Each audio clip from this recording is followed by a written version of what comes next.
നമുക്കിന്ന് ഫ്രൂട്ട്സിൻ്റെ ജ്യൂസാണ് ഉണ്ടാക്കാൻ പോണത്. ഫ്രൂട്ട്സ് എല്ലാം മിക്സഡ് ഫ്രൂട്ട്സ് ആണ്.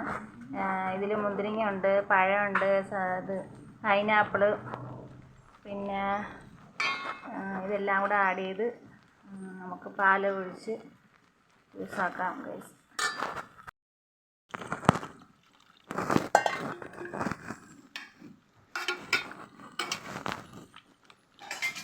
ഇത് ഫ്രൂട്ട് സലാഡാണ്.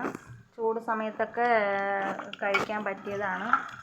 കഴിവതും നമ്മൾ ഇത് എണ്ണ പലഹാരങ്ങൾ കഴിവതും ഒഴിവാക്കേണ്ടതാണ്. നോമ്പ് കാലമായതുകൊണ്ട് എണ്ണ പലഹാരങ്ങൾ കഴിവതും ഒഴിവാക്കുക.